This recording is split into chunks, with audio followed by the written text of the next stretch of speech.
Hello everyone and welcome back to my channel. It's Danielle Diaz here at Dino Danielle Designs, and today we are going to make a really cute project for Galentine's Day using the Hey Girlfriend stamp set and the Hearts and Kisses stamp set from Stampin' Up. Here are the pieces that you're going to need. If you got the make and takes from me, it comes with all of these pieces already prepared exactly as you see it here. If you didn't get the make and takes and you're doing this on your own, go ahead and pause the video until you have these pieces prepped. If you need the measurements still, you can find the PDF on dinodanielledesigns.com. All right, let's get started. So we're going to start this project off first with some stamping. So we're going to need this piece of Bermuda Bay, our label, and we are also going to need this piece of Whisper White. We are transitioning to basic white, but this piece right here is Whisper White. And we're going to start off with Memento Tuxedo Black. And we're going to be using the 3 girls from the set. And from Hearts and Kisses, we're going to be using the Happy Galentine's Day. So let's start with the 3 girls.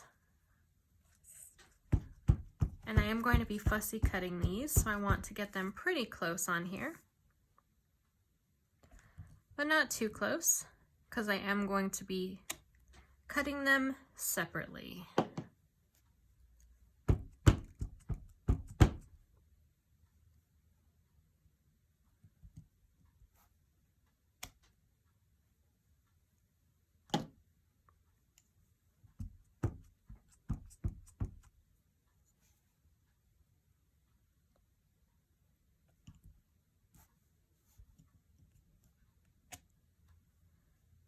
All right, let's push this off to the side and let's stamp Happy Galentine's Day.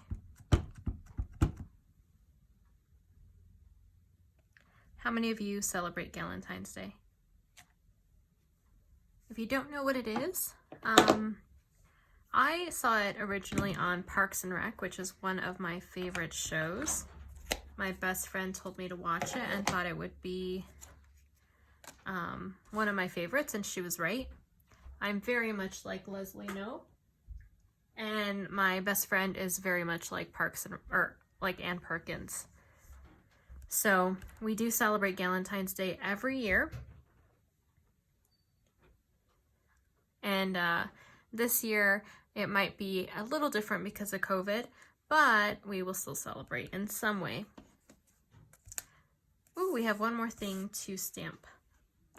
We are also going to stamp the balloon, and we're going to stamp this 3 times, and we're only going to do the balloon part because we are going to use this piece of twine as the string.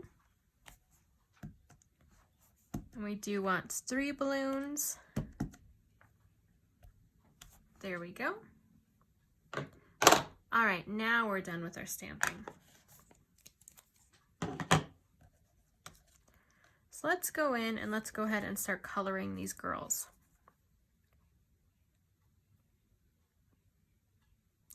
And as soon as I saw these girls, I thought about Disney bounding. If you all don't know about Disney bounding, it's where you are basically getting your inspiration from a Disney character and you're dressing in the colors that they use in their wear, or you're dressing similar to what they would do.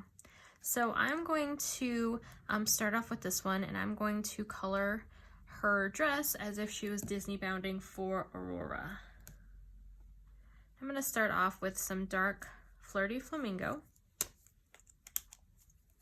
and I'm just going to color the edges of the dress to add a little bit of dimension.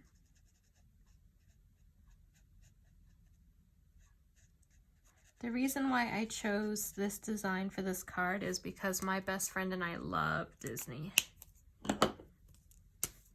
I wish we could go every year.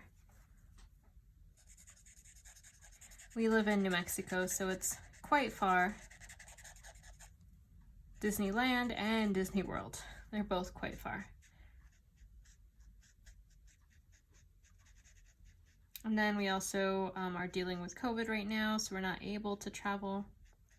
I mean, Disney is open, so we technically could go, but if we're going to spend the money to travel way out there, I want it to be more normal.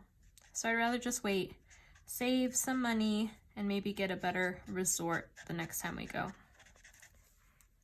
I'm thinking for Christmas next year. I've never been for Christmas, but last year we went for, my brother and I went for Halloween. And Mickey's Not So Scary Halloween Party was so fun. You can hit up the areas where they give candy as much as you want. So I came back with one whole luggage filled with candy. And it was good candy too. It was like Hershey's, Kit Kats, Almond Joys, Milky Way. Such good candy.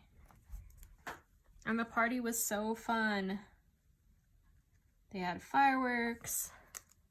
They had a Hocus Pocus show.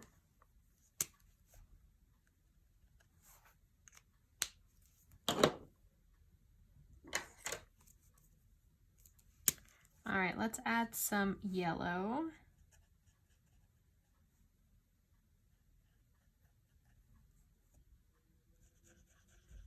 And this here is Dark Daffodil. Dark Daffodil Delight. Really cute. Actually, let's also color her purse yellow. And I'm going to add a black handle. So I'm going to use basic black, dark. I'm going to use a fine tip.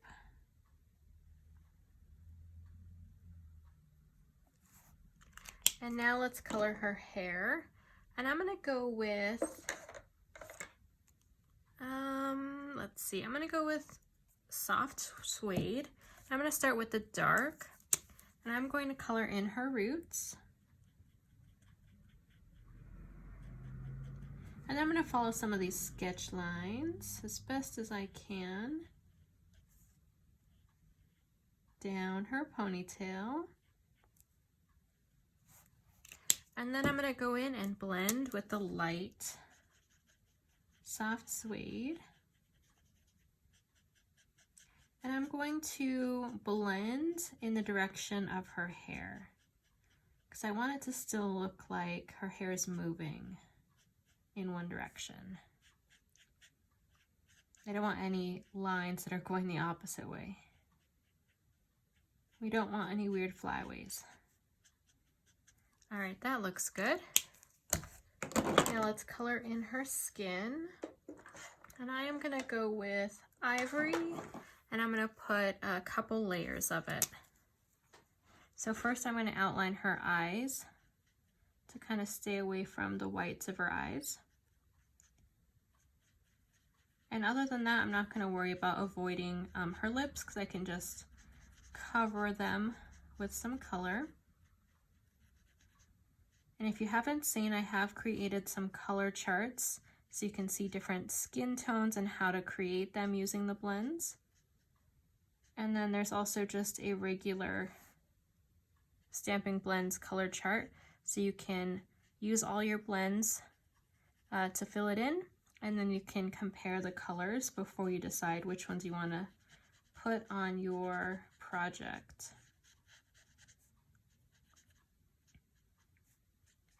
I saw some other demonstrators had created them, and I thought that was such a great idea, because there's so many times where I have to, shade off on the side, and the grid paper and my project isn't necessarily the same color, so then I'd be trying to use like the outer edges of my project to try out the color before I use it, but then I have all these smudges all over my paper, and sometimes it gets on my hands, and then I accidentally get it on my project. So having that chart really helps. And then I don't have to waste ink either, testing them out every time. All right, next let's add some lip color. And I'm actually gonna go with a light color. So let's go with the light Flirty Flamingo.